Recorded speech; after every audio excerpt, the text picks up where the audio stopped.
making a chiropractic adjustment. So we're gonna go here, PI ilium. Sweet. What's up, everybody? It's Dr. Ben Jones of the Source Chiropractic, and this is Dr. Jordan Fairley rocking the muscle suit. It's Halloween, and that's what he showed up with. And we thought it would be a good opportunity to talk a little bit about the tone and tension of the muscles and how they relate to the spine and to the pelvis. A lot of times, people say, oh, I think it's a muscle problem, right? It's not a joint problem, it's not a spine problem, it's a muscle problem. Guess what? The muscle's attached to bone. And what people don't know is that the bones are levers to alter the tone and tension of the muscular system, right? Similar to a guitar, right? That if you alter, the things that you tune the guitar with, you alter the tone and tension of the strings. So we're going to check them out. I'll talk about what I see and how that has relationship to the muscles. And as you can see, it should be a little bit easier for y'all tuning in to see, at the very least, the superficial muscle structures. And so Jordan's been complaining of some feeling off in his pelvis.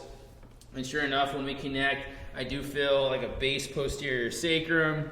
Oftentimes when I'm finding sacrum, there's a tight piriformis on the same side, which would be way down here. But let's go ahead and check and see how the pelvis moves. We bring the legs from position 1 to position 2.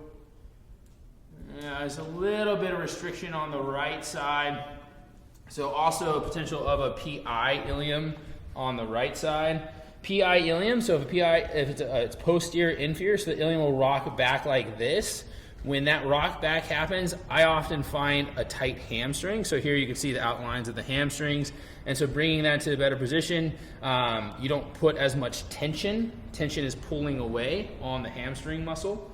And so, yeah, let's go and adjust this PI ilium on the right side. So go this side up for me, face me this way.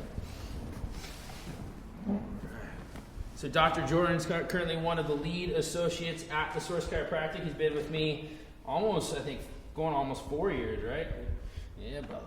All right, so here's the PSIS, which is actually almost anatomically correct. So you have the ilium here, and then at the very top, posterior superior iliac spine is the PSIS, which is a common place we make a connection to make an adjustment. And so we're gonna sink in, find out where the system wants to accept this. And what I'm looking for in setups, as you can see as I'm moving the leg up and down, is where is ease. And what will happen is, so my hand is also listening while I'm connecting to that joint. And I want to feel that the muscles start to relax, right? So say you have a spastic muscle or a hypertonic muscle. When you get the bones in better alignment, you're altering the position of where they connect to. Right? So every muscle has an origin and an insertion, and those are connecting both to bones, right? So the muscle and then tendons and then connection to the bone. And so when you change the position of the bone, you alter the tone and tension of the muscle. So oftentimes you can get great effects on a spastic muscle by making a chiropractic adjustment. So we're gonna go here, PI ilium. Sweet, go back face down. So that moved really well, so we're going to recheck. Also discovered posterior sacrum, but we'll see how the posterior sacrum is after we adjust the PI ilium.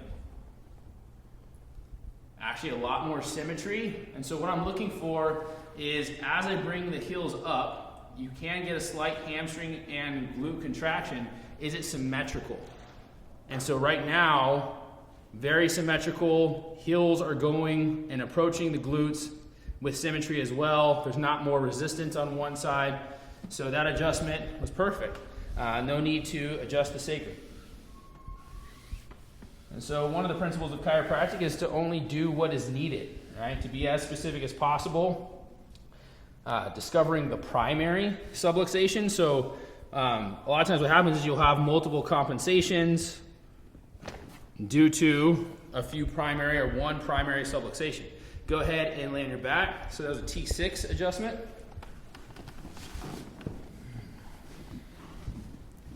So back in the day, they used to just adjust every bone in your spine in the beginning of chiropractic. And then they got way more specific. BJ Palmer only adjusted one bone and would take a lot of x-rays to discover the exact listing on the atlas or C2 axis vertebra and adjust those very specifically. Yeah, so you got chiropractors do a wide assortment of techniques now, but the goal is to do the most with the least. So here we have C2, C3. Perfect.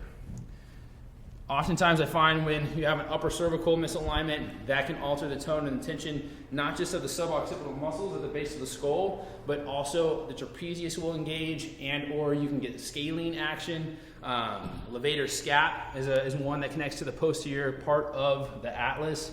And so right now, everything is adjusted really well. I'm just gonna check the legs here in the supine position, checking for, again, balance, for symmetry. And then I do a tensional test where I pull on the heels to check how the tensegrity of the system is. I would say pretty damn clear. There it is. So thank you for the muscle suit, Dr. Jordan. Feel good. And hopefully y'all learned a little bit about how you can alter the tone and tension of a muscle through a chiropractic adjustment.